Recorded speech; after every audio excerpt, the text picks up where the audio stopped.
So I went to Nashville for the Bitcoin conference, and I've shared this before, but for those who don't know, I've been involved in the crypto space, the Bitcoin space, for 13 years. I got my first Bitcoin transaction, I think, in 2012. And I went to the Texas Bitcoin conference in 2013 or 2014 as a journalist and started to report on it. And I have used Bitcoin as well as Monero. And I've played with other coins like Dash and others who've come and gone, Smart Cash and other projects that I thought were useful for the purpose of trying to avoid the banks, trying to actually live free of government. That is why I am involved in the Bitcoin space, or I have been. But at the same time, if you follow my reporting the last 4 years and even earlier, I've talked about the concerns, the dangers of the crypto community, the way that people are turning a blind eye to the fact that the space has been co-opted. Let's just say that. And again, I encourage you to listen, even if you don't care about Bitcoin. We're going to talk about Donald Trump speaking at the Bitcoin conference and why that matters, and who Donald Trump is really connected to, who these folks at the Bitcoin conference, which is run by Bitcoin Magazine, are connected to, and how that ties into Rumble and the shady people behind Rumble. You need to listen to this whole news story here, but I'm just giving you some background. I've been reporting on this problem. In fact, here's an interview I did in 2018 with James Corbett of the CorbettReport.com, talking about the Bitcoin PSYOP. And not to say, like many of you think, like, oh, Bitcoin's a PSYOP, it's run by the government because there's the algorithm came from the NSA and things like that. Those are all important conversations, but no, that's not what I mean. Because as I said, if you've been afraid of Bitcoin, you've kind of missed out. If you've been afraid of crypto, I haven't used a bank since 2008. And largely that's in part because of using crypto. I don't have a relationship with certain government agencies, and largely that's in part to crypto. James and I did this conversation back in 2018 at the Bitcoin PSYOP, and just talking about how people are falling into different traps. I encourage you to go back and check out that if you want to get caught up. But my point is, I've been reporting on the positives and the negatives. Some people out there are like, just all technology is bad, anything blockchain, anything crypto, it's all bad. And the most of the time when you scratch those people and you dig a little further, they don't know anything about Bitcoin. They don't know anything about crypto. They don't know anything about blockchain. They never actually used it. They just read things online that scare them. Sure enough, there are some scary things that are in the works. But my point is, I went to this Bitcoin Nashville conference to try to interview Russell Brand, to try to interview the CEO of Rumble, to try to interview a few other people, and to kind of listen to some of the talks. Thankfully, there were some talks that were focused on privacy, but by and large, these talks were all about welcoming government regulation into the crypto space. And this is a major difference. When I went to the Texas Bitcoin conference in 2013, 2014, yeah, there was some people at that time talking about we need to get government regulation so Bitcoin can be accepted. And once that happens, we'll be mature, we'll be mainstream. And people so focused on mainstreaming the Bitcoin project, as opposed to sticking true to the original vision, which for those who don't know, was to be digital cash in terms of anonymity, low cost. And, you know, I can take a USB with 100,000 USD of Bitcoin across the border and nobody's going to know the difference. But if you try to take gold or silver or cash across the border, they want you to report, $10,000 or more. So there are obvious benefits to this. But absolutely, what has happened is the people that were involved in the Bitcoin space who wanted government regulation and who wanted to go in that direction, they've won. I mean, that's just the fact of the matter. These people have won. They have directed it into that direction. And as I'm going to show today at the Nashville Bitcoin conference, again, funded by Bitcoin Magazine, there are some problematic connections. And I'm not the first person to talk about this, but there are some things that I'm going to be speaking about today that you need to know. And this will be in a brand new article that is going to be coming out tomorrow or the next day at the Last American Bag Bond. So first thing first, before we get too serious, I tweeted this after the Bitcoin conference. So Donald Trump's speech today at the Bitcoin Nashville event, he rambled as he usually does. He made some pandering statements about Bitcoin, and he cracked some dumb jokes. Like he said something like, you guys have fun playing with your Bitcoin and whatever else you play with. It was so clear Trump doesn't understand the technology and he's pandering. He's just being a politician. But what stood out to me is that his ear looked perfectly fine. Like his ear didn't look damaged in any way at all. And I just wanted to make that note. Kind of a joke, but at the same time, I stand by it. And I've seen pictures of him that day taken by the Associated Press on the way to Nashville, and his ear looked fine. I think that was all, I don't know. We'll save that for another day. Now, here's a couple of my friends who have also been in the Bitcoin and crypto space for a long time, and I think their thoughts are worth sharing before we get into the connections and show you how the Bitcoin bros and the right-wing big tech bros are getting behind Trump. And sure, they're funding him and they're saying they're going to fight the woke mind virus and fight the deep state. But at the same time, they have some of the same worrisome connections that we're concerned about when it comes to Google and YouTube. So Sterling Lujan, a good friend of mine, said at the Bitcoin 2024 event, Trump did a lot of pandering, grandstanding, and appeals to emotion. He promised the Bitcoin community he would fire Gensler from the SEC and free Ross Ulbricht on day one. Big words, lots of promises. The question is, how hollow are they? How much truth does he have in his bones? You will have to excuse my deeply entrenched skepticism. He previously said he would drain the swamp, blah, blah, blah, yada, yada, yada. In reality, he reaffirmed the swamp when he was in office. He also attempted to take the guns first, crushing the Second Amendment. I have previously stated that I would consider voting for Trump only as a hostage negotiation for freeing political prisoner Ross Ulbricht. However, now that he has made two promises, my skepticism has doubled. If I decide to vote for Trump, it will only be because I love the Ulbricht family and I value my friendship with Lynn. And Lynn is Ross's mom, and I feel the same way, although I won't be voting either way. In the hopes of liberating Ross, it 100% will not be because I harbor any loyalty to the political system or expect any systematic shift towards liberty. As a philosophical refresher, nothing vital changes when new presidents step into office. The drug war will still rage. The prison industrial complex will steam forward. Wars and American imperialism will become more entrenched. The surveillance state will continue to violate the privacy rights of millions of people. The Fed money printer will continue to churn out millions of pieces of valueless, inflated toilet paper. In other words, power will not recede simply because a new boss gets his wing. Attempting to create actual change by installing a new president would be akin to ousting a mob boss and installing a new one from the inside. This action does not change La Cosa Nostra's fundamental nature. It is still an organization shaped by violence, machismo, and corruption. Still, I am open to winning the consolation prize, Ross's freedom. I remain conflicted. So I kind of feel the same way, being friends with Ross's family and having been reporting on Ross's case in the courtroom since 2013. I don't agree with Trump at all. I don't, no, I'm not going to vote for Trump. But yeah, I see people, who are trying to hang on to that. But ultimately, the crux of what Sterling said here is it's just more promises. And if the Bitcoin community is stupid enough to believe Trump, just the same way we heard he was going to, the WikiLeaks, he's going to do all these great things. If you're dumb enough to fall for Trump at this point, and not see that he's just pandering for votes, I don't know. But I wish I could say, well, you deserve what you get. But unfortunately, in this democracy mob rule, all U.S. citizens got to deal with it. Even me, I don't even live in the U.S. For the majority of the year, but my family and friends do, and they will be impacted by idiots' decisions to continue voting in this rigged system. No, that doesn't mean I support Biden. They're all idiots. They're all criminals. But I'm just saying, if you think you're going to get real change, then you're not paying attention. Here's another one from Sal the Agris says, 12 years ago, Bitcoiners wouldn't have allowed a politician at their event. And I think that's true. I said straight up, the space has been co-opted by newbies who only want NGU, which is number go up. And that basically means people who all they care about is anything. If Trump talks about Bitcoin and the number goes up, cool, I'm making money on my investment, because they don't understand that the whole point was to get rid of the central banks and to get away from the government.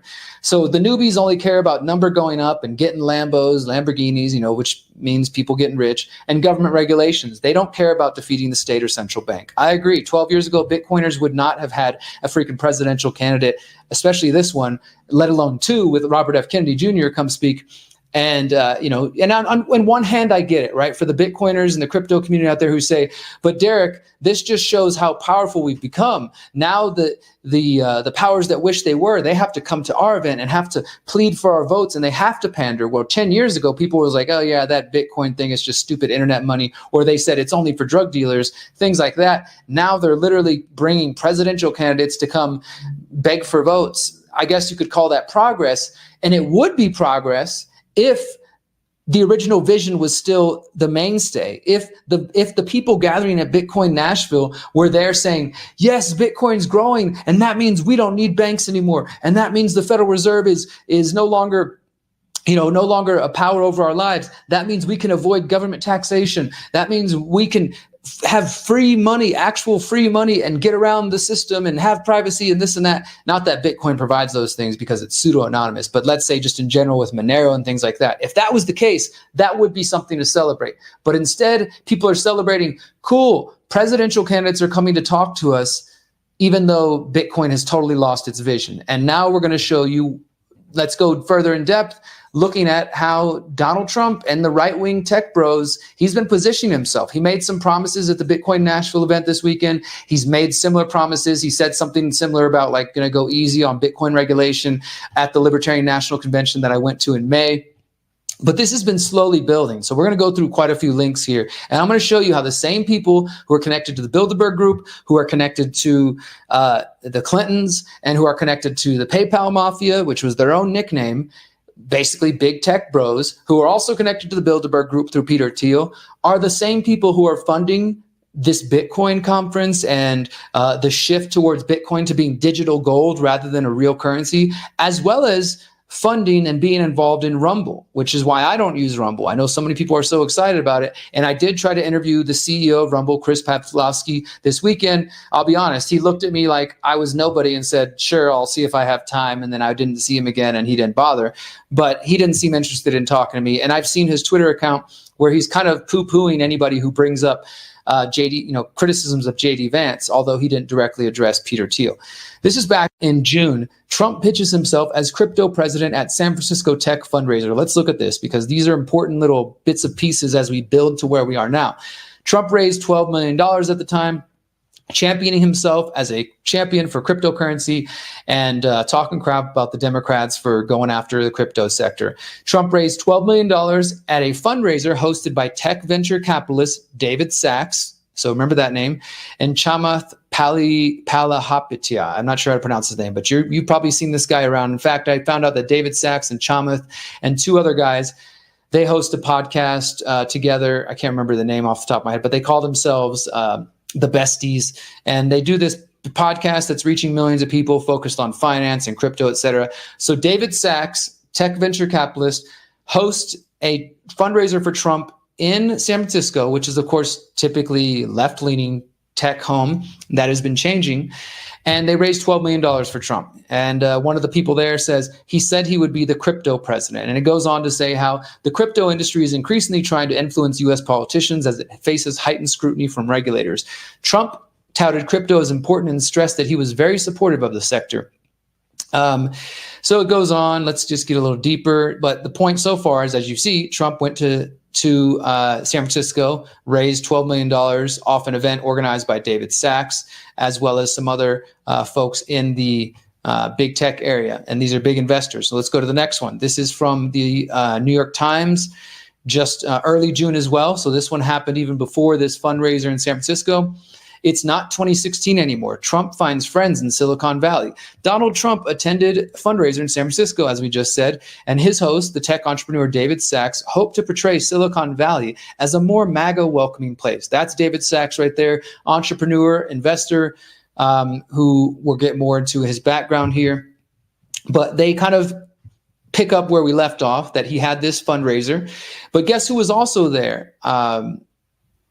At another gala that was organized by David Sachs, JD Vance, who was at the time a senator, who is now the vice presidential nominee along with Donald Trump in the Republican Party. So it says that on a March night in the nation's capital, then Senator JD Vance left a conservative gala to join a group of people having dinner with Donald Trump Jr. Who were these folks? These were big tech friends, including David Sachs, who we just mentioned, along with Donald Trump Jr. and JD Vance. And JD Vance and David Sachs are friends and allies. So think about that. Donald Trump chose this guy to be his VP, who's got connections, as you probably know by now, to Peter Thiel, formerly of PayPal, also connected to Palantir. Palantir is, of course, the all-seeing eye from the Lord of the Rings, with contracts from the CIA, working to build a freaking surveillance state. And Peter Thiel also sits on the steering committee of the Bilderberg Group. And he is also friends with David Sachs. So we're starting to see there's this grouping taking place. JD Vance wasn't just picked for no reason. It's because of his big tech, right-wing big tech connections. And many of those folks are friendly to crypto, and they want Trump to be friendly to crypto so they can make more money, but also they're destroying the original vision of Bitcoin in the process. And it was there at this impromptu post-dinner hang, hours after Mr. Trump became the presumptive Republican nominee, that Mr. Sachs signaled that he was, quote, all in for Trump 2024. And it says that he flew to San Francisco to attend a fundraiser. This one, they say, raised $20 million. And so this is maybe another one. This private event, the first campaign fundraiser since Mr. Trump's criminal conviction, was expected to raise north of $12 million. So they're raising dozens and dozens of millions of dollars for him. And it just goes on to say how back 4 years ago, the Bay Area was still a home for liberalism and didn't have much support for Trump, but that has changed because of the Biden administration. Well, we might as well call it the Obama administration. The Biden administration going after crypto folks. Oh, so their podcast is called All In with David Sachs and Chamath and these other guys. And again, as they point out here, Mr. Sachs, a longtime associate of Elon Musk and Peter Thiel, has transformed from a prominent Silicon Valley executive into an unlikely media celebrity for would-be entrepreneurs, especially those who are leaning right, who listen to his podcast. He has substantially increased his political involvement, hiring aides to steer his giving, setting up his own super PACs, and as of late, building relationships at Mr. Trump's Florida home base, Mar-a-Lago, to which he lacked just a few months ago. So they're building up this connection, this right-wing connection. Again, many of us are concerned about the influence of the Googles and the Susan Wojcicki, the YouTube, whatever her last name is, and her sister, and Sergey Brin, and these folks that tend to lean left. But guess what? There's a right-wing big tech as well. And no, that doesn't mean, oh, cool, Derrick, now we got the billionaires on our side and they're going to fight for Trump and they're going to keep us all, safe, and they'll never censor. For now, things seem good in terms of the things they're supporting, but we should absolutely be concerned about these connections. Let's go on. So that's 2 articles showing Trump pitching himself as the crypto president. And of course, he just spoke at Bitcoin Nashville. And he's getting the support from these formerly liberal big tech folks, which really it just shows you they don't care. They're just going to fund whoever they think is going to win and whoever's going to be friendly to their causes, like all businessmen. Here's one from USA Today. Peter Thiel and JD Vance, how PayPal founder boosted JD Vance's political career. And I've already talked about this. Whitney Webb's written an article about it. He helped him when he was running for the Senate in Ohio with $15 million. So he didn't just give him a small check. He gave him $15 million and was largely responsible for helping him become elected. And of course, that played a role in him rising to now being a vice presidential candidate. And it says here, when J.D. Vance first met Peter Thiel in 2011, Vance was a student at Yale Law School, and Thiel, a venture capitalist, gave a speech at the university criticizing modern society. Vance later wrote that he was trying to find his place in a highly competitive atmosphere, and Thiel's speech awoke something in him that made him realize he didn't want to practice law. So then he goes on to work directly with Peter Thiel. You're going to want to remember this later when we talk about Rumble. J.D. Vance, vice presidential candidate, is involved in something called Narya Capital, and that he works with Peter Thiel. Of course, Peter Thiel's got his own money and his own funding.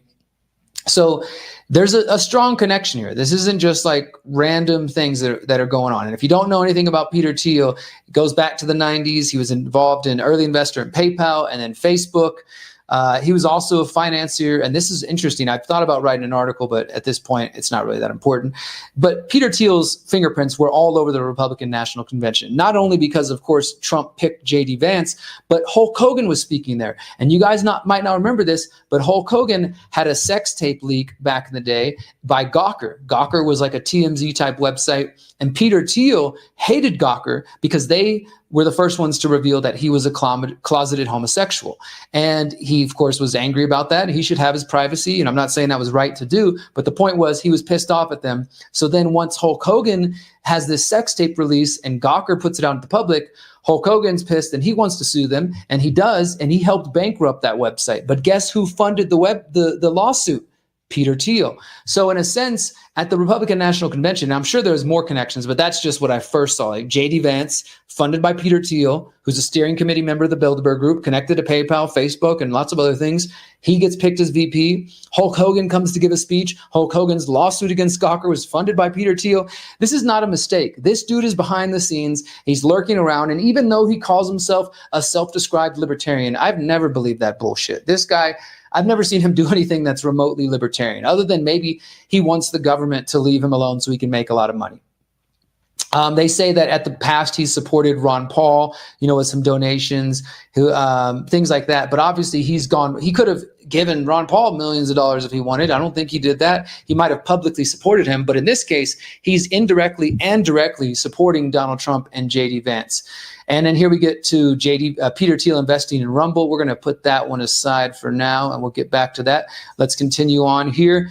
This one was from how long ago is this? This was July 2024. So just a few weeks ago, how a network of tech billionaires helped J.D. Vance leap into power. We kind of already discussed this, but this is just getting into further evidence.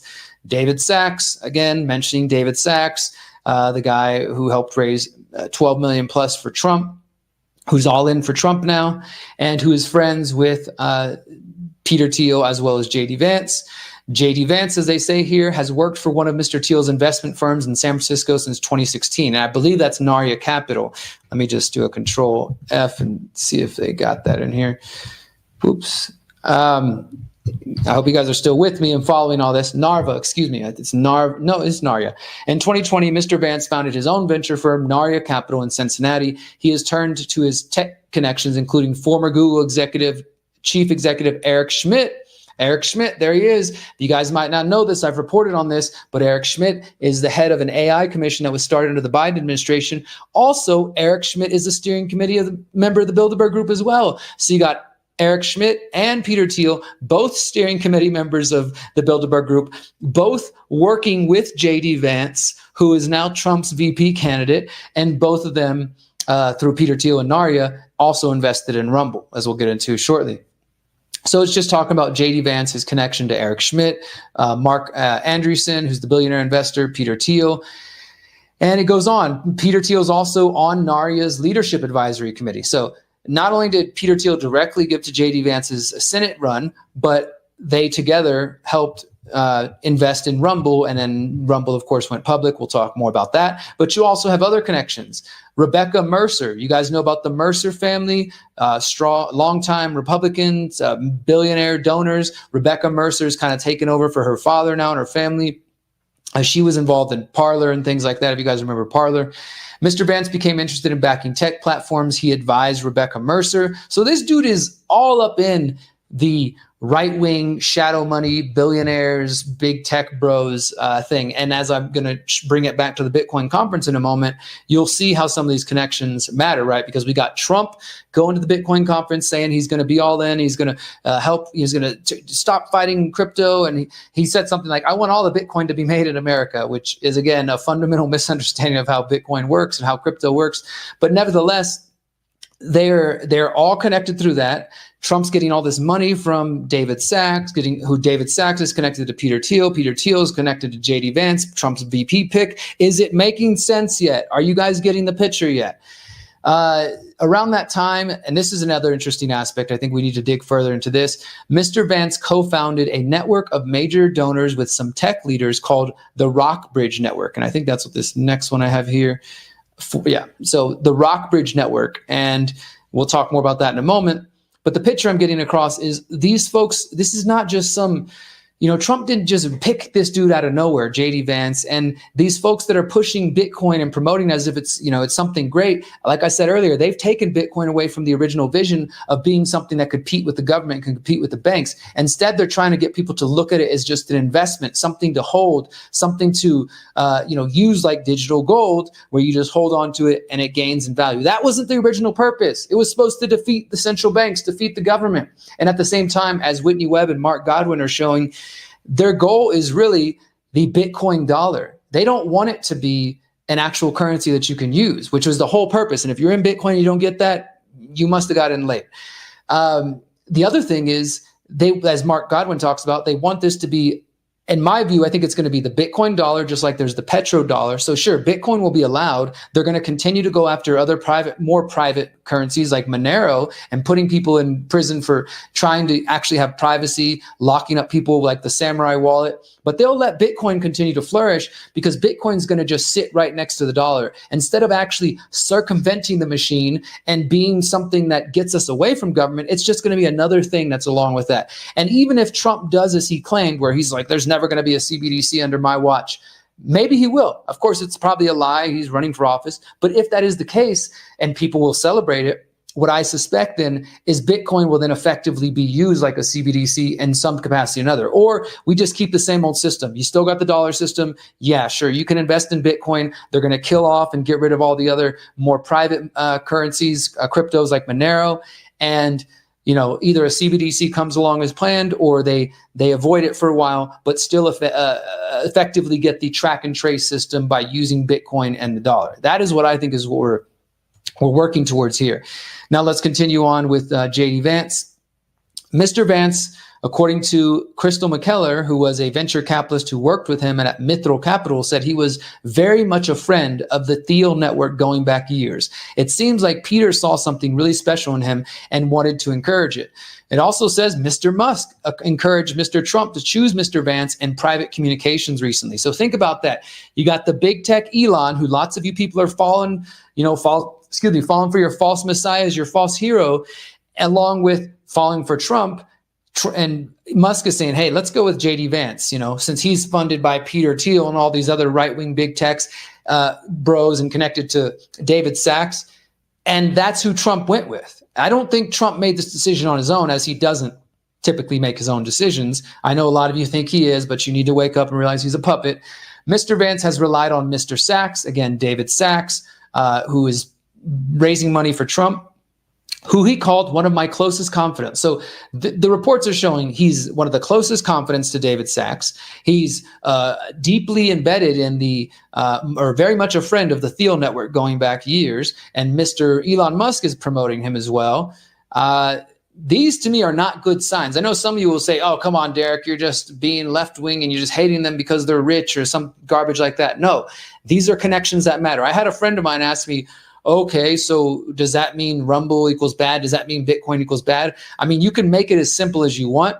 For me personally, I think these connections matter. And if you don't know why these connections matter, I'm not sure how you got on this channel, but please stay because you need to keep watching and listening. But this is not just some random selection of a random guy who wrote a cool book, Hillbilly Elegy, and made it into a movie. And so Trump figured this guy's young and hip and cool. He'll be the one to carry MAGA into the future. Sure, he's going to be that, but at the same time, he's funded by the same big tech bros. So you got this false dichotomy: Google, Eric Schmidt, left-leaning, Clinton supporter, etc.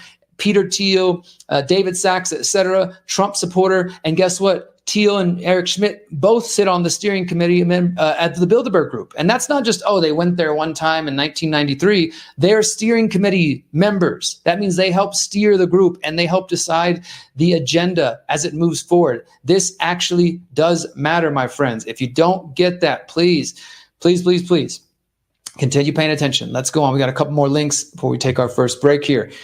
All right, dissatisfied with their party, wealthy Republican donors formed secret coalitions. This kind of picks up more with what we were just talking about with this Rockbridge network. Eager to offset a Democratic advantage among so-called dark money groups, wealthy pro-Trump conservatives like Peter Thiel are involved in efforts to wield greater influence outside the traditional party machinery. This was reported 2 years ago, back in 2022. Again, the coalition, called the Rockbridge Network, includes some of Mr. Trump's biggest donors, such as Peter Thiel and Rebecca Mercer, who I just mentioned, and has laid out an ambitious goal: reshape the American right by spending more than $30 million on conservative media, legal policy, and voter registration projects. Conservative media, that's what catches my eye. Think about how many people out there might be being funded by this network to tell you that Trump is the answer. And even if they really believe it, they're still being paid or influenced. This Peter Thiel network, we don't have real numbers. And since it's this dark money, the way they hide the money, we're not really able to find out where it's going or what it's for, but we know they're spending millions of dollars. The emergence of Rockbridge comes amid escalating jockeying among conservative mega donors to shape the 2022 midterms and the future of the Republican Party from outside the formal party machinery. And it says there was another previously unreported coalitions of donors, the Chestnut Street Council. I think these are things we need to dig further into. The Rockbridge Network, the Chestnut Street Council, organized by Trump-allied lobbyist Matt Schlapp, held a meeting to hear a pitch for new models for funding the conservative movement. So the billionaires are getting in there and they're saying, like, look, the things we're doing in the past aren't working. The left, the Democrats are better at this. We need to start creating organizations. We need to start creating groups. And the New York Times says they found that 15 of the most politically active nonprofit organizations that generally align with the Democratic Party spent more than $1.5 billion in 2020. And that compares to only $900 million spent by a comparable sample of 15 groups aligned with the Republicans. So the Republicans have been outspent by these dark money, big billionaire organizations, and the Rockbridge network is trying to change that. So there was a brochure that called Rockbridge, quote, a kind of political venture capital arm that will leverage our investors' capital with the right political expertise to replace the current Republican ecosystem of think tanks, media organizations, and activist groups that have contributed to the party's decline with better action-oriented, more effective people and institutions that are focused on winning. Among the initiatives, and this is again, they say they are media-related functions, including public relations, messaging, polling, influencer programs, and investigative journalism with a combined budget of $8 million. Now think about that. That is, again, what catches my eye. Influencer programs and investigative journalism, media ventures. Who do you think is potentially receiving this millions of dollars from these right-wing Republican, right-wing tech bros in order to tell you that Trump is the answer, in order to try to push you and navigate you further into the Republican Party? This is just the same old garbage, left-right paradigm stuff. And so many people are falling for it because with the age of the internet and fifth-generation warfare, meaning that social media is a battlefield, there really is a war on for your mind, meant to convince you that you still need to vote, that this party or this side of the ass cheek or this side of the ass cheek is better and is going to lead to a better world because this is the most important election ever. Since the last one and the one before that and the one before that. Oh yeah. You know, they're going to keep telling you that and some of you are going to keep falling for it.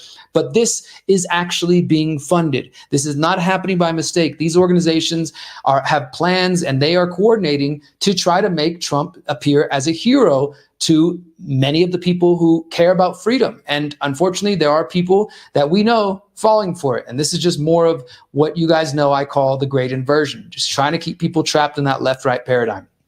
So who potentially is receiving this $8 million to be an influencer or to do so-called investigative journalism promoting Trump? I think that's an important question. Unfortunately, we don't have those answers right now.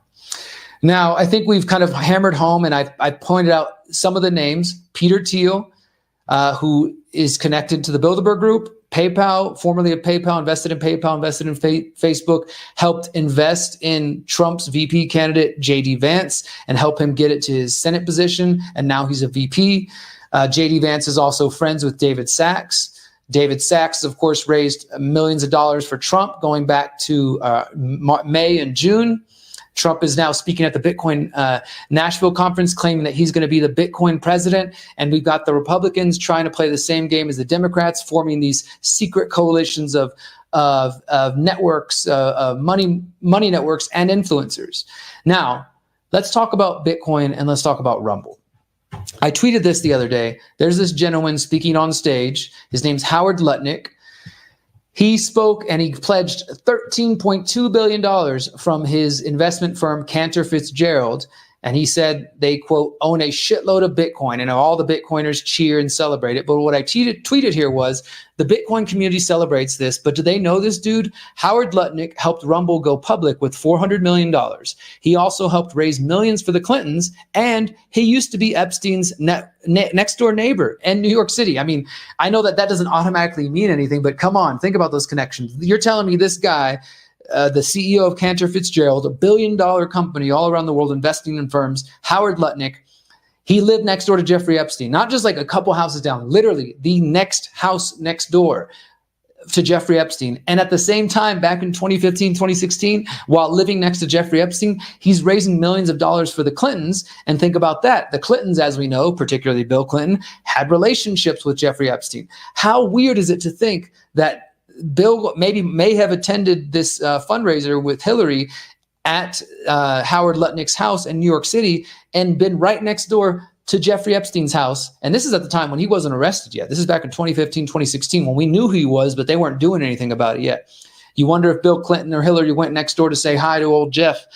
And I don't know, that just seems hard for me to imagine that this guy, this billionaire living next to each other. Sure, it's Upper West Side, it's New York City, Upper East Side. Lots of these people live in the same areas. I'm not saying they had to be buddies just because they live next door, but it's another weird ass connection that does not sit right with me. And then, so Howard Lutnick of Cantor Fitzgerald, CEO, pledges they're going to put $13 billion into Bitcoin, that they're going to put $13 billion into Bitcoin that they already own a shitload. So everybody's celebrating that. But let's go a little deeper into it. Now, as I mentioned at the Bitcoin conference, I was trying to interview Russell Brand and I was trying to interview the CEO of Rumble, Chris Pavlovski, because Rumble was a big sponsor for this event. They had official Rumble displays everywhere. During the breaks between speakers, they had like a commercial with Russell Brand playing. Rumble had their own kind of area with, encouraging people to sign up and follow. And at one point, Russell Brand came there and did some photos and some signing autographs, and Chris Pavlovski was there. And I went there. I didn't go to get a photo or anything like that, but I talked to Russell Brand. I connected with him. I don't necessarily trust him per se, but I do believe I'm probably going to be on his show coming up soon to talk about my work. And I tried to interview the CEO of Rumble to ask some of these questions, and I plan to ask Russell Brand, if I get a chance to, what he thinks about this stuff. But as I mentioned earlier, Chris Pavlovski kind of just brushed me off, and that's fine. He doesn't need to talk to me. He's busy. I wish I would have been able to ask him this self, because I'm not just trying to be on the internet speculating. I would like for him to go on the record and tell us, does Peter Thiel's money, which was an early investment in Rumble, and again, Peter Thiel connected to Bilderberg Group and all these shady folks, and he also is connected to Palantir, the surveillance firm, is any of the user data on Rumble being sent to Palantir, or is it being collected in any kind of way? I'm sure this is in the privacy policy, but I want to ask him directly. I want to ask him if we should care about these connections. Let's go a little deeper. There's more than what I just covered already. There's some more in terms of Rumble and the Bitcoin conference. So Howard Lutnick, CEO of Cantor Fitzgerald, goes to Nashville, speaks there, makes a big announcement. But let's look at this. Rumble, they partnered with Cantor Fitzgerald back in 2022. This is when they went public under what's known as an SPAC. Rumble and Cantor Fitzgerald today announced the completion of their previously announced business combination. The merger was approved at a special meeting of stockholders on September 2022. The combined company will operate as Rumble Inc. going forward, and it goes on. So now Rumble is a publicly traded company. The transaction provides Rumble with approximately $400 million in gross proceeds, including $85 million of proceeds. So $400 million from Cantor Fitzgerald. So the same guy speaking at the Bitcoin conference, who happened to be neighbors with Jeffrey Epstein, who's raised millions of dollars for the Clintons in 2015, 2016, and he's now saying his company's all in on Bitcoin, also helped Rumble go public.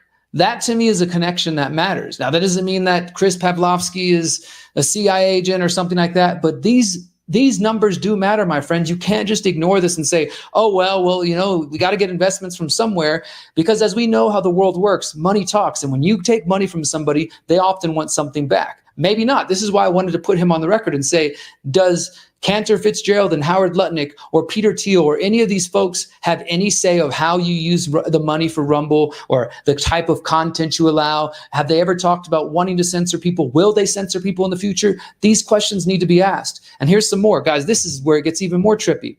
You know, this Howard Lutnick guy speaking over here at the Bitcoin conference, guess what? His offices were in the Twin Towers, Cantor Fitzgerald. And guess what? He was the only one who didn't die from his company, because instead of being in the Twin Towers on 9/11, he had to go pick up to his little 5-year-old son, Kyle, who was just starting kindergarten. He had to take him there. He and his wife both wanted to take him to the first day at Horace Mann's school. Lutnick was when in his son's classroom when he first heard the news of the attack that would forever change his life and his firm.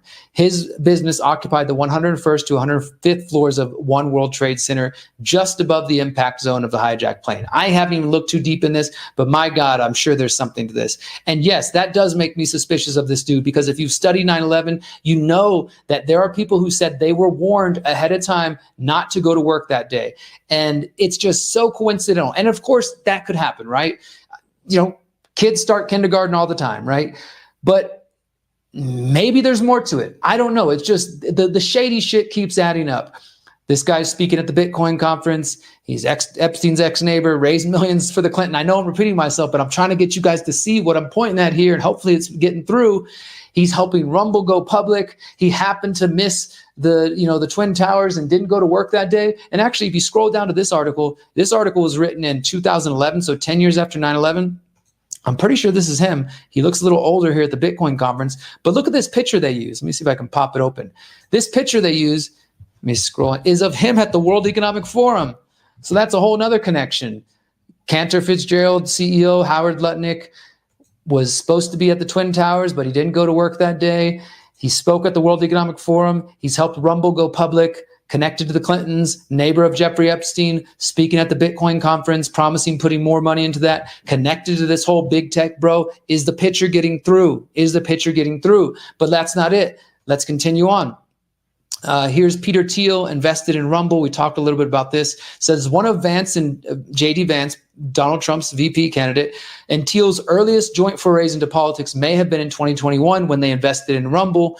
And the investment went through Vance's Cincinnati-based private equity firm, which is what I told you. It's called Narya. And Vance's financial disclosure from 2022 valued his firm stake in Rumble at $15,000 to $50,000. So not a huge amount of money, but still it's something that shows you that connection, these relationships. Chris Pavlovsky, the CEO of Rumble, said this will be a major play against big tech, but at the same time, he's being funded by a different type of big tech. And then, of course, Peter Thiel backed J.D. Vance. And as I said, Peter Thiel also, he was invested in Rumble. So there's just these major Peter Thiel connections. And there's more, though. There's more. David Sachs joins Rumble's board after fellow PayPal Mafia alum Peter Thiel throws support behind video platform. So let's go back. Remember back here how we're talking about in June, Donald Trump raised $12 million plus at the home of David Sachs. And this same David Sachs, who was part of the same PayPal Mafia as Peter Thiel, he is now on the board of Rumble. Now, you could say, Derrick, you're just blowing this all out of proportion. These people, maybe they used to be left-leaning, and now they support Trump because they see how bad the left is, and they're all on board. So Elon Musk is supporting Trump. David Sachs is supporting Trump. Peter Thiel is supporting Trump. Obviously, J.D. Vance and all the people behind him. Cantor Fitzgerald, Howard Lutnick, I'm pretty sure they're on board with this as well. A lot of the big tech, the right-wing version of the big tech companies getting behind Donald Trump and his vice presidential candidate, J.D. Vance, at the same time that they're getting into the Bitcoin space and they're encouraging Trump to be a Bitcoin advocate. But it's not, again, Bitcoin as a true private currency that allows you to avoid government and not pay taxes and get off the big banks. No, it's a version of Bitcoin that is digital gold. Just hold it, just its investment, just number go up. You'll get rich, I promise. Don't actually try to use it as a currency, though. Just hold on to it forever. Don't worry about the values and the principles that it was based on. Let's just use it like it's internet funny money and we're going to get rich off it, right? But if you get rich at the cost of selling out the rest of the world while you're supporting these big tech bros that are also, look at Elon Musk and his vision of the world. It's very much similar to Klaus Schwab's fourth industrial revolution, transhumanism, brain chips, using AI to remake the world. Sure, they promise it's going to be the good version of the world, and they're selling you on that. But once again, if you understand the great inversion, you can see what's going on. You are being led astray. The Trump supporters are being led astray to think that this is just all happening organically. It is another version of the planning and the engineering. So that's why it doesn't matter who the predator class selects in the selection, whether it's Kamala Harris or somebody else or Donald Trump. At the end of the day, they will win because Eric Schmidt from Google is funding this side and Peter Thiel from PayPal and Palantir is funding this side, and they both are steering committee members of the Bilderberg Group. Imagine that. Imagine that. Both sides are controlled. Who could have thunk it? All right, let's go to a couple more and we're going to take a break. So David Sachs, now in terms of the Rumble thing, like I said, we got this Cantor Fitzgerald CEO, Howard Lutnick, helped them go public. He was there on 9/11 and somehow didn't die. He spoke at the World Economic Forum. Peter Thiel, we know those connections. And then David Sachs from the PayPal Mafia on Rumble's board, who's also over here raising millions of dollars for Donald Trump and trying to push him towards, backing off the crypto game. That is what I've seen. And that is what I witnessed at the Bitcoin conference in Nashville. Like I said, most of the people there have no idea that this original intention was about trying to get out of the big systems. And here's one more point. Elon, this is exactly what I'm talking about. Elon pointed this earlier today, tweeted this out today. Probably just a coincidence that the Alphabet/Google employees were the top donors to Biden. And so he's got a little graph here showing how top donors to former President Joe Biden and Donald Trump in 2020. And you got Alphabet Inc. at the top. You got Microsoft, Amazon, Facebook, Apple Inc., etc. A lot of other companies there. And of course, on Trump's side, you got Wells Fargo, Bank of America, big banks still. So, the big banks are still behind Trump. And what I wrote here was that Elon likes to point out the general left-leaning bias of Google, et cetera.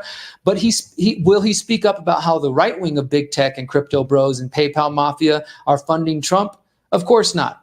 Because they want you to fall for this fake awakening. They want you to think that the Elons are, he's speaking out against the woke mind virus. He's calling it out, man. He's really fighting for us. And we got the free speech platform on Twitter. Pay no attention to the fact that people are still being censored if they talk too harsh about Israel. Pay no attention to the fact that Elon, your boy, just met with Netanyahu when he visited the United States last week. And then since then, he's been calling it anti-Semitic to speak out against Netanyahu, right? So if you trust these fools, Peter Thiel, Elon Musk, David Sachs, J.D. Vance, Howard Lutnick, and if you blindly trust that Bitcoin is what it was supposed to represent, or if you don't even care because you're like, Derrick, I don't care, I'm getting rich, whatever, screw you and all your conspiracies, I'm getting rich, so that's all I care about. There's going to come a point where you will not be able to withdraw your Bitcoin without KYC. Know your customers, thumbprint, fingerprint, eye scan, or a face print. That is where this is going, because the industry, and yes, right now it's the Biden administration, but it's much more than that. The predator class does not want there to be free money. They don't want people to be able to use Monero privately. So that's why they're going after the exchanges that are letting you sell Monero. I talked about this a couple months ago. They shut down local Monero, where I was able to use it here in Mexico, and I could sell my Monero and get pesos if I needed. I could go to a local ATM, put in some code, no ID, no bank, no government, anything, and get money straight out and transact with anybody around the world. That is what they're afraid of, my friends. So if you've learned about Bitcoin or crypto and you think it's just number go up, let's all get rich, and it's just an investment, then you've got the wrong message. That's not what this ever was about. It was about freedom. It was about liberty. It was about trying to end the freaking blood-sucking, evil central banks, the Federal Reserve in the United States, the Bank of England, the Bank of International Settlements. They are ultimately the crux of this whole thing. Without their fake money system, they would not be able to create the tyranny that we see in the world today. It's instrumental to understanding how to make a better world, my friends, to understand the role that the central banks play. And in fact, let me just go ahead and pull this up real quick. If you have not seen my episode of The Pyramid of Power, focused on the banking system, I do think this is one of our best ones. I believe it is in season 3. For those of you who don't know, I released the Pyramid of Power in episodes of 4. We're on chapter 15, which will be coming out next month in August. So this is chapter 11, The Banking Cartel and the Future of Money. You can find it at thepyramidofpower.net. Absolutely need to watch this if you really want to understand how influential the banking cartel is. And that same banking cartel is co-opting and hijacking Bitcoin. And many of those people, you can look up companies like Blockstream. You can look up these various folks who are connected to the Bilderberg Group, not even Peter Thiel, but other folks. They have co-opted the Bitcoin space. Yes, I can technically still use it, and I'm grateful for that, and I'm grateful if I get some gains by holding it. But it is very far away from the original vision to be a non-state, non-government money. It is now you're getting all the big banks and all the the billionaires supporting it. And I know some people say, well, Derrick, that's good if the billionaires support it. Sure, but they don't have the same intentions as me, as the cypherpunks, as the agorists, as the freedom lovers who want a way to send money to our loved ones that doesn't have blood on it, right? Because if you're using the US dollar or the pound or the euro, you are using blood money. Because yes, without our consent, through coercion, through forced extortion known as involuntary taxation, they're sending money to drop bombs on Israel. They're funding what we're finding out is the rape of different people by Israeli soldiers. So if you continue to use that money, my friends, you are supporting that system. I'm not saying it's your fault. I'm not here to victim blame, but we have alternatives. We've got gold, we've got silver, we've got Monero. I mean, like I said, I don't think Bitcoin is really that worth on getting into this late because it's so far away from what it used to be. You now have to show an ID to use most exchanges. But if we recognize that the true vision of this was always peer-to-peer, person to person, and they can't stop that. If I want to come buy bread from you, buy your veggies or buy your services from you, and you're willing to take silver, gold, barter, or Monero, or even Bitcoin, that's between me and you. The government should have no role in that. And that is where we create individual freedom, community freedom, as we exit from their failed, evil, corrupted financial systems and we build new ones. That is why my work focuses so much on that. We have to get out of their systems before the CBDCs come along, before they corral us into the technocratic state, as I talk about in my book. That is why we need to wake up to this. So if you're a Bitcoiner, hopefully some of this was insightful to you. If you're not involved, you might be saying, ha, ha, ha, I told you guys the whole time this is corrupted. But no, that's not the case. For a moment, there was a chance that we could have used this space, particularly Bitcoin, to create more liberty. And there still is opportunity. I'm not saying it's all lost and hope is gone. I don't see much hope in the Bitcoin space, but in Monero, I do see hope. And if you think the whole thing was corrupted from the beginning, you just don't fundamentally understand. But yes, it has happened now. The rich billionaires and the right-wing tech bros connected to the predator class, the Bilderberg Group and others, the same bankers behind most of the world's wars and all of our problems the last couple hundred years, have co-opted and are continuing to co-opt and misdirect people in the Bitcoin community away from the original vision. And that, my friends, is absolutely unfortunate. And it's sad to see. Since 2012, the Conscious Resistance Network has been an independent media organization focused on empowering individuals through education, philosophy, health, and community organizing. We work to create a world where corporate and state power do not rule over the lives of free human beings. Our motto is leading by example and helping others in their pursuit of freedom. Visit theconsciousresistance.com to find our articles, documentaries, interviews, podcasts, books, and more. Remember, you are powerful, you are beautiful, and you are free.